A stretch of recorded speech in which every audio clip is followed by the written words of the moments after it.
Removal of Benítez will not solve all of Everton's deep-lying problems. Jonathan Wilson. Perhaps the strangest aspect of Rafa Benítez's time at Everton is how well it began. He may have been sacked after a dismal run of 1 win in 13 league games, but after 7 league games Everton had 14 points, a better start than they'd had last season, when everybody was cooing about Carlo Ancelotti and James Rodriguez. But the problem was that Benítez is Benítez, and a significant part of that identity is bound up with Liverpool.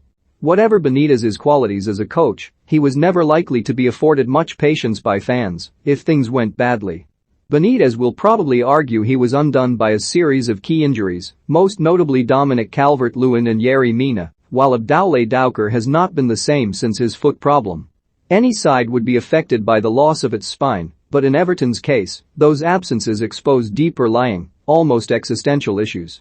This is a club locked in a spiral of negativity, and, whatever Benítez's faults, nobody should think that many of the problems did not precede him. What is Everton?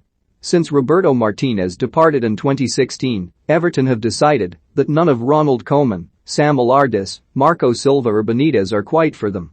Given Carlo Ancelotti won only 6 of 19 home games last season, he might have found Goodison Park turning against him had fans been in the ground, and there is some suggestion he was coming under internal pressure before jumping ship for Real Madrid. Which poses a major question, given 4 of the last 5 managers have been deemed failures almost from the off. Are Everton terrible at making appointments, or is there something in the character of the club that makes it essentially unmanageable? For a long time Everton were a club who battled on admirably despite a comparative dearth of resources.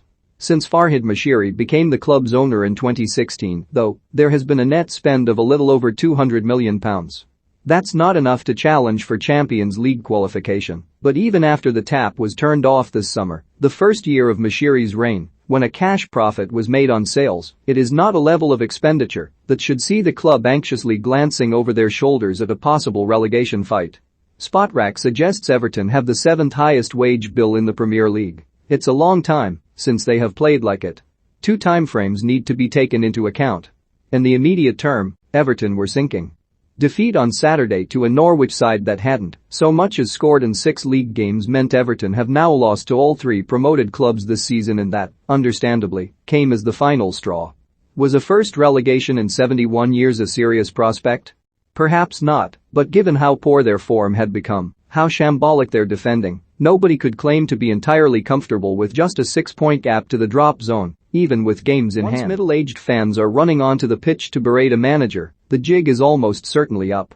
The sale of Lucas Digne a few days earlier after a falling out with Benítez suggests that there was no plan then to dispense with him, but there comes a point in any poor run when the tide of negativity is so powerful that sacrifice is the only possible course of action.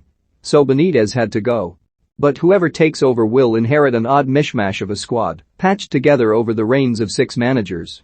It's not that there are not good players there are, but too many were bought at or beyond their peak.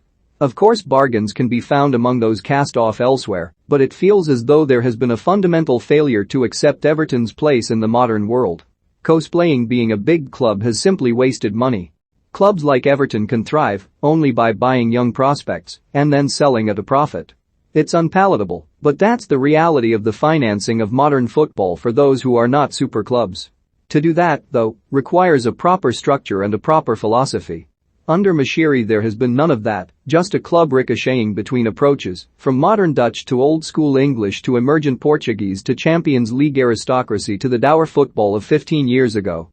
The people who could have instituted a proper transfer policy, Steve Walsh and Marcel Brands, never seemed entirely happy fits. Walsh left in 2018, Brands in December citing a clear difference in the vision and direction with the board. Perhaps Brands wasn't the right man. Perhaps Walsh wasn't. Ultimately Benítez clearly wasn't. But who can be? What direction is there at the club at the moment?